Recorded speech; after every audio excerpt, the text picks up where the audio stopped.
رسول علیہ السلام فرماتے ہیں موت کا فرشتہ ایک دن میں 36 مرتبہ ہر انسان کو دیکھتا ہے اور کہتا ہے تجھے مرنا ہے، تجھے مرنا ہے، تجھے مرنا ہے۔ وہ سب کو ایک دن میں 36 بار دیکھتا ہے۔ غور فرمائے،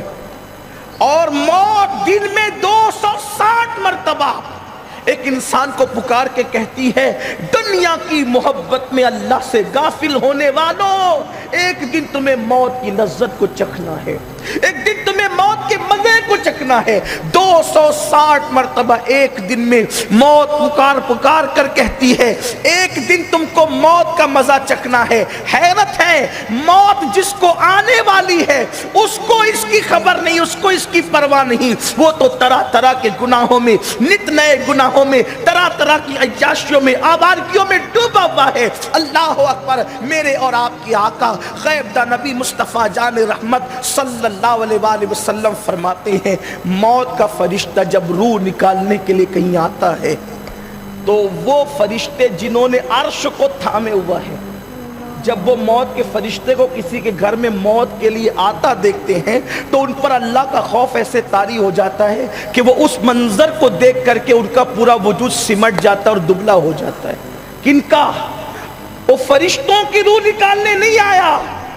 وہ کسی اور کی روح نکالنے آیا ہے، لیکن یہ منظر دیکھ کر حاملین عرش ان پر اللہ کا یہ خوف طاری ہو جاتا ہے۔ سوچو تو صحیح وہ کیفیت کیا ہوتی ہوگی۔ فرشتے اس منظر کی تاب نہیں لا پاتے اور ان کا وجود سکڑ جاتا ہے، تو جس انسان پر موت طاری ہوتی ہوگی، جس کی روح نکلتی ہوگی، اس وقت اس کی کیفیت کا حال کیا ہوتا ہوگا، اس وقت اس کی پوزیشن کیا ہوتی ہوگی۔ اللہ اکبر۔ اور پھر اتنی پیاس مسلط کی جاتی ہے کہ ایسا لگتا ہے جیسے 7 سمندر بھی منہ میں انڈیل دیے جائیں تو پیاس نہیں بجھ سکتی، اور رشتہ دار ایک ایک قطرہ پلا رہے ہوتے ہیں، یعنی پیاس اور بڑھا رہے ہوتے ہیں، کیونکہ جب کسی کو پیاس شدت کی لگے گی اور تھوڑا سا پانی پلاؤ گے تو پیاس مٹے گی نہیں بلکہ بڑھ جائے گی۔ اللہ اکبر۔ اگر ساقی کوثر اس وقت کرم نہ فرمائے تو اس وقت دنیا کی کوئی طاقت پیاس نہیں بجھا سکتی۔ میرے آقا صلی اللہ علیہ وآلہ وسلم کے دیوانوں، میرے اور آپ کے آقا غیب دا نبی صلی اللہ علیہ وآلہ وسلم فرماتے ہیں ایک ایک بال سے، ایک ایک ہڈی سے، ایک ایک چمڑی کے حصے سے روح نکالی جاتی ہے، اور آقا فرماتے ہیں ایک جوڑ سے دوسرے جوڑ تک کے روح آتی ہے، تو اس وقت جب ایک جوڑ سے دوسرے جوڑ کے درمیان روح آتی ہے تو انسان اتنی تکلیف محسوس کرتا ہے۔ اگر 1000 تلواروں کی ضربیں انسان کے وجود پر ایک ساتھ لگائی جائے تو اس وقت اس انسان کو اتنی تکلیف نہیں ہوتی جتنی تکلیف ایک جوڑ سے دوسرے جوڑ تک آنے میں روح کے وقت تکلیف ہوتی ہے، اور آخری میں روح آ کر کے انسان کے حلق میں اٹک جاتی ہے۔ ہائے ہائے کتنا غافل ہے انسان، دنیا کی رنگ ریلیوں میں، دنیا کی مستیوں میں، رنگینیوں کے اندر مصروف انسان۔ سوچ تو صحیح، اگر تیرے حلق کے اندر لقمہ اٹک جائے، تیرا بنایا ہوا لقمہ اگر حلق میں اٹک جائے، اس وقت تیری کیفیت کیا ہوتی ہے؟ جس وقت روح حلق میں اٹکتی ہوگی اس وقت انسان کی کیفیت کیا ہوتی ہوگی۔ لیکن میرے آقا علیہ السلام کے پیارے دیوانوں، اس وقت کا منظر یہ ہے، اس وقت کی کیفیت یہ ہے کہ ابھی یہ موت کی تکلیف ہے، یہ موت کی شدت ہے، یہ موت کا حال ہے، اور وہاں پر شیطان آ کر کے کہتا ہے کہ میں مرا تھا، یعنی کبھی اگر باپ مرا ہوتا ہے تو باپ کی شکل میں، بھائی مرا ہوتا ہے تو بھائی کی شکل میں، ماں مرا ہوتا ہے تو ماں کی شکل میں، شیطان آ کر کے کہتا ہے کہ میں مرا تھا تو مجھے جو ہے وہ آرام مل گیا، اس لیے کہ عیسائی مذہب حق ہے، بول عیسائیت حق ہے، بول یہودیت حق ہے، بول مجوسیت حق ہے، یہ بول۔ ادھر شیطان ورگلا رہا ہوتا ہے، اتنی تکلیف ہوتی ہے اور شیطان ادھر ورگلا رہا ہوتا ہے۔ اللہ اکبر۔ یعنی کہ ایک طرف اتنی تکلیف، دوسری طرف شیطان کا ورگلانا۔ روایتوں میں آتا ہے کہ سیدنا امام احمد ابن حنبل رضی اللہ تبارک و تعالی موت کے وقت اپنے جب ان کا بیٹا ان کا منہ ان کے جبڑے باندھنے کے لیے رومال نکالتے ہیں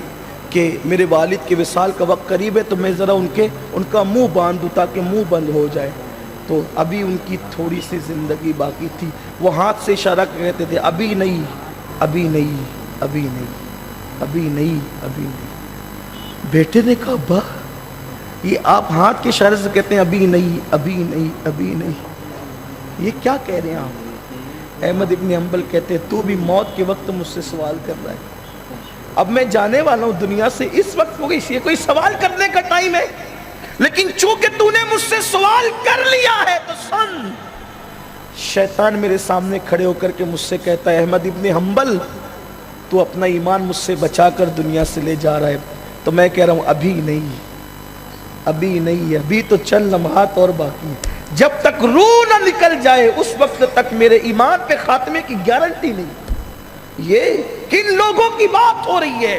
امام احمد ابن حنبل جیسے لوگ جنہوں نے اللہ کے دین کے لیے جو ہے کوڑے تک کھائے، اللہ کے دین کے لیے جیلوں میں تک گئے، جنہوں نے پوری زندگی، ارے غوث پاک نے جس کو اپنا امام کہا وہ امام احمد ابن حنبل ہے، لیکن زندگی کی ابھی چند گھڑیاں باقی ہے اور شیطان کہہ رہا ہے احمد ابن حنبل تو اپنا ایمان مجھ سے بچا کر لے جا رہا ہے، فرماتے ابھی نہیں،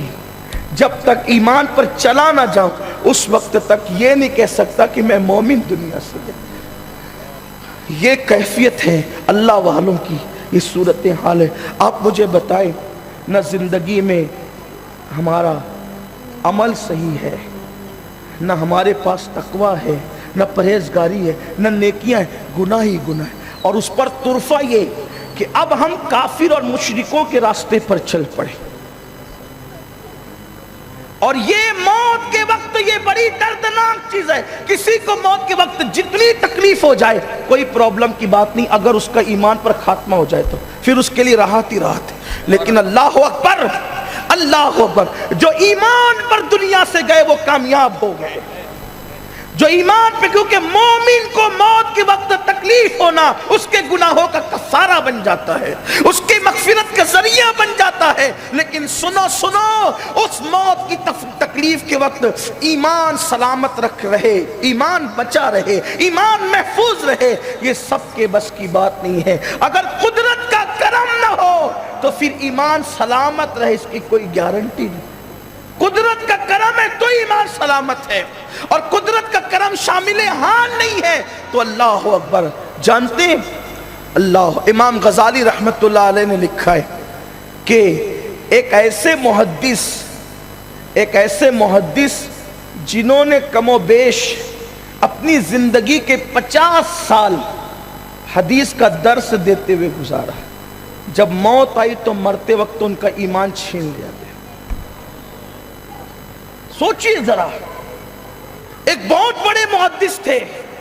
وہ بھی مرا تو اس کا ایمان بھی چھین لیا گیا، بلکہ وہ تو عیسائی ہو کر کے مرا۔ اس نے آخری وقت اعلان کر دیا کہ عیسائیت حق ہے۔ لوگوں نے اس کی بیوی سے پوچھا کہ یہ تو بڑا متقی تھا، پرہیزگار تھا، نیک تھا، لیکن اس کے کفر پر ہم گواہ ہو گئے کہ اس نے عیسائیت کو حق کہا، وجہ کیا ہے؟ تو کہنے لگی ہاں نیک تھے، متقی تھے، پرہیزگار تھے، لیکن جب بھی ان پر غسل جنابت فرض ہوتا تو یہ کہتے تھے کہ یار اسلام میں سب اچھا ہے لیکن عیسائیت میں ایک چیز اور اچھی ہے، وہ یہ ہے کہ ان کے یہاں غسل جنابت فرض نہیں ہے اور اسلام میں غسل جنابت فرض ہے، تو ٹھنڈی میں غسل کرنا بڑی جان پہ آتا ہے، بڑی تکلیف ہوتی ہے، تو عیسائیوں کے یہاں غسل جنابت نہیں، اس لیے ان کو آرام راحت ہے۔ تو وہ عورت کہتی تھی جس نے عیسائیوں کے ایک